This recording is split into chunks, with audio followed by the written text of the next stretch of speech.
আসসালামু আলাইকুম প্রিয় দর্শক, আশা করছি সবাই অনেক অনেক ভালো আছেন। পবিত্র মাহে রমজানের শুভেচ্ছা জানিয়ে শুরু করছি আমার আজকের রেসিপি ভিডিও। আজকে আপনাদের মাঝে শেয়ার করব একদম মুচমুচে দোকানের মতো পেঁয়াজু রেসিপি এবং শর্টকাট একটি পারফেক্ট বেগুনির রেসিপি। আর রমজান মাসে ইফতারে পেঁয়াজু বেগুনি সবাই কম বেশি পছন্দ করে থাকেন। ছোলার সাথে এগুলো খেতে অনেক বেশি মজা লাগে। আশা করি আজকের ভিডিওটি সবার কাছে উপকারে আসবে, ভালো লাগবে। চলুন তাহলে সম্পূর্ণ রেসিপি দেখে নেওয়া যাক। পেঁয়াজু তৈরির জন্য আমি এখানে খেসারির ডাল ভিজিয়ে রেখেছিলাম 2 ঘন্টা আগে, সাথে 1 মুঠো মসুর ডালও দিয়েছিলাম। এতে কিন্তু অনেক বেশি টেস্টি হয়। আর দোকানে সাধারণত খেসারি ডালের পেঁয়াজুই তৈরি করা হয়, আর এই ডালের পেঁয়াজুই সব থেকে বেশি মজার হয়ে থাকে। তো ডালগুলো 2 ঘন্টা আগে ভিজিয়ে রেখেছিলাম। এখন এগুলোকে পানি দিয়ে ভালো মতো ধুয়ে এই তো শুকনো শুকনো করে ব্লেন্ড করে নিয়েছি। আরও বেশি শুকনো হবে যদি আপনি পাটায় বেটে নেন পানি ছাড়া। আর ব্লেন্ডারে ব্লেন্ড করার সময় লক্ষ্য রাখবেন যত কম পানি ইউজ করা যায়। আর দেখুন আমি শুকনো শুকনো করে এরকম আধা ভাঙা আধা বাটা করে নিয়েছি। কিছু কিছু ডাল আস্তই দেখা যাচ্ছে, কিছুটা আধা ভাঙা, আর কিছু ডাল পেস্ট হয়েছে। ঠিক এরকমভাবেই পেঁয়াজুর ডাল পেস্ট করতে হবে। আমি এখানে 1 কাপ পরিমাণ বাটা ডাল নিয়ে নিলাম। এরপরে আমি নিয়ে নিচ্ছি একটা মাঝারি সাইজের আলু, এরকম চিকন করে কেটে ধুয়ে পানি ঝরিয়ে নিয়েছি। আর নিয়েছি 2টা পেঁয়াজ কুচি আর 2টা লাল সবুজ কাঁচামরিচ। এই উপকরণগুলোকে একটু মিহি কুচি করার চেষ্টা করবেন। এখন আমি এই উপকরণগুলোকে ডালের মাঝে দিয়ে দিচ্ছি। আমি যে পেঁয়াজুর রেসিপিটি শেয়ার করছি উত্তরবঙ্গে কিন্তু এই পেঁয়াজুগুলো খুবই চলে আর সবাই খুব বেশি পছন্দ করে। পেঁয়াজুতে আলু কুচি করে দিলে কিন্তু খেতে অনেক টেস্টি হয়। আপনি না চাইলে শুধুমাত্র পেঁয়াজ দিয়েও করতে পারেন, সেই ক্ষেত্রেও কোনো সমস্যা নেই, দুটোই ভালো লাগে। আর চাইলে কিন্তু পেঁয়াজ ছাড়াও করা যায়। অনেক সময় যখন পেঁয়াজের দাম অনেক বেশি থাকে তখন দোকানিরা শুধু আলু দিয়েই কিন্তু পেঁয়াজু তৈরি করে থাকে। এখন এর মাঝে আদা ও রসুন বাটা মিলিয়ে দিয়ে দিলাম 1.5 চা চামচ, মতো লবণ দিলাম। লবণটা পরেও টেস্ট করে একটু অ্যাড করা যায়। আর 1/2 চা চামচ করে হলুদ গুঁড়া, মরিচের গুঁড়া, ধনিয়া গুঁড়া ও জিরার গুঁড়া দিয়ে দিচ্ছি। জিরার গুঁড়াটা একটু ভেজে দেওয়ার চেষ্টা করবেন, তাহলে টেস্টটা ভালো পাবেন। আর এর মাঝে দিয়ে দিচ্ছি সামান্য 1/4 চা চামচেরও কম গরম মশলার গুঁড়া।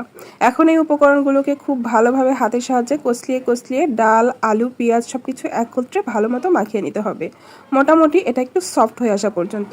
পেঁয়াজুর তৈরির ক্ষেত্রে লবণটা অবশ্যই বুঝে অ্যাড করবেন। যদি লবণ সম্পর্কে ধারণা কম থাকে সেই ক্ষেত্রে অল্প দিবেন। পেঁয়াজু তৈরি করার আগে একটু জিহ্বায় দিয়ে টেস্ট করে তারপর আবার অ্যাড করতে পারবেন, কারণ কম হলে বা বেশি হলে কিন্তু ভালো লাগে না পেঁয়াজুটা খেতে। তো দেখুন এভাবে করে খুব সুন্দর করে মাখিয়ে নেওয়া হয়ে গেছে। কিন্তু এরকমভাবে ভাজা যাবে না, একটু বাইন্ডিংয়ের জন্য এখানে আমি বেসন অ্যাড করব। আপনি চাইলে চালের গুঁড়া অথবা আটা অথবা বেসন, 3টার যে কোনো একটা এখানে অ্যাড করবেন। তবে খুব বেশি পরিমাণ দেওয়া যাবে না। আমি এখানে 2 টেবিল চামচ পরিমাণ বেসন দিয়ে দিচ্ছি। খুব ভালোভাবে মাখিয়ে নিতে হবে। এখন সবগুলো উপকরণ পারফেক্ট হলে আপনি মাখাতে মাখাতেই বুঝতে পারবেন এটা পেঁয়াজুর যে এরকম শেপ দিতে চান সেই রকমই কিন্তু এখন তৈরি করা যাবে। কিন্তু খুব বেশি আটা ময়দা অ্যাড করবেন না, তাহলে পেঁয়াজুর টেস্ট একদমই ভালো লাগবে না। পেঁয়াজুর এই মিশ্রণটা যখন এরকমভাবে রেডি করা হয়ে যাবে একদম শেষ পর্যায়ে এখানে আমি বেকিং সোডা 1 চিমটি পরিমাণ ব্যবহার করছি। দেখতেই পাচ্ছেন খুবই সামান্য পরিমাণ বেকিং সোডা দিয়ে দিলাম। আপনি যদি বেকিং পাউডার দিতে চান সেই ক্ষেত্রে 1/2 চা চামচ দিবেন। এখন বেকিং সোডা এই উপকরণগুলোর সাথে খুব ভালোভাবে মাখিয়ে নিতে হবে, তাহলে কিন্তু মিশ্রণটি পেঁয়াজু তৈরির জন্য একদম রেডি। আর বেকিং পাউডার বা বেকিং সোডাটা মাখিয়ে বেশিক্ষণ রেখে দিবেন না, ভাজার আগ মুহূর্তে এটা মেশাবেন। পেঁয়াজু তৈরির জন্য মিশ্রণটি একদমই রেডি। এখন দেখিয়ে দেব কিভাবে পেঁয়াজুর শেপ দিবেন বা দোকানের মতো কিভাবে শেপ দিতে হয়। হাতের মাঝে পরিমাণ মতো পেঁয়াজুর মিশ্রণটা নিয়ে এইরকমভাবে বাটি বা গামলা যেটাতেই করেন না কেন সেটার সাইডে এরকমভাবে আঙ্গুলের ছাপ দিয়ে বসিয়ে বসিয়ে রাখবেন। আর তেল গরম হয়ে গেলে জাস্ট এখান থেকে হাতের মাঝে এভাবে করে ছড়িয়ে নিয়ে তেলের মধ্যে ছেড়ে দিবেন, ঠিক এইভাবে। এখন চলে যাচ্ছি চুলায় একটা ছোট ফ্রাই প্যান বসিয়ে দিয়েছি আর দিয়ে দিচ্ছি পর্যাপ্ত পরিমাণ সয়াবিন তেল, যাতে এই পেঁয়াজুগুলো একটু ভেসে থাকে। যেভাবে দেখালাম ঠিক ওইভাবে করে পেঁয়াজুগুলো একটা করে পাতলা পাতলা করে ছেড়ে দিচ্ছি। এভাবে পেঁয়াজু তৈরি করলে ঠিক দোকানের মতো বড় বড় সাইজ হয়, আর পাতলা হওয়ার কারণে খুব সুন্দর করে কিন্তু মুচমুচে হয়। তো এভাবে করে খুব সাবধানে একপাশে যখন কালার আসবে তখন উল্টে দিতে হবে। কালার আসার আগে কিন্তু উল্টানো যাবে না, তাহলে ভেঙে যেতে পারে, যেহেতু অনেক পাতলা। আর বেকিং সোডা দেওয়ার কারণে কিন্তু খুব সুন্দর ফ্লাফি হবে আর মুচমুচে হবে, একদমই চিমড়ে ভাব থাকবে না। আমার বলা প্রত্যেকটা টিপস যদি সুন্দর করে ফলো করেন তাহলে আপনারাও এরকম দোকানের মতোই পারফেক্ট করে পেঁয়াজু তৈরি করে ফেলতে পারবেন। তো পেঁয়াজগুলো খুব সুন্দর কাঙ্ক্ষিত কালার চলে এসেছে আর যথেষ্ট মুচমুচে হয়ে গেছে। এখন তেল ঝরিয়ে উঠিয়ে নিচ্ছি। পেঁয়াজগুলো দেখে বা কারোর সামনে যদি তৈরি করে দেন বুঝতেই পারবে না যে এটা আপনি বাসায় তৈরি করেছেন, ভাববে দোকান থেকে এনে হয়তো খেতে দিচ্ছেন। তো একইভাবে আমি বাকি পেঁয়াজগুলো আরেকটা ব্যাচে ভেজে নিচ্ছি। তো এগুলো আমি এখন প্লেটে সার্ভ করে নিচ্ছি। পেঁয়াজগুলো দেখে নিশ্চয়ই বুঝতে পারছেন কতটা পারফেক্ট হতে পারে। আমাদের উত্তরবঙ্গের এইরকম ধরনের পেঁয়াজু পাওয়া যায়, যেটা খেতে কিন্তু অনেক বেশি মজার হয়ে থাকে।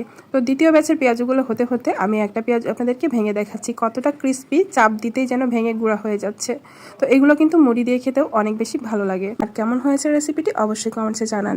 যদি একটু ভালো লেগে থাকে প্লিজ একটি লাইক দিবেন আর ভিডিওটি শেয়ার করে রাখতে পারেন প্রিয়জনদের মাঝে। এ পর্যায়ে শেয়ার করব পারফেক্ট মুচমুচে বেগুনি রেসিপি। একদম অল্প সময় এবং সহজভাবে রেসিপিটি দেখিয়ে দিচ্ছি। প্রথমে একটা বোলের মধ্যে নিয়ে নিচ্ছি হাফ কাপ বেসন এবং 1/4 কাপ পরিমাণ নিয়ে নিচ্ছি আটা। আটার পরিবর্তে ময়দাও নিতে পারেন, সাথে কিছু কর্নফ্লাওয়ারও দিতে পারেন। দিয়ে দিচ্ছি স্বাদমতো লবণ, অল্প একটু করে দিয়ে দিচ্ছি হলুদের গুঁড়া, মরিচের গুঁড়া, সামান্য কালো জিরা দিয়ে দিচ্ছি।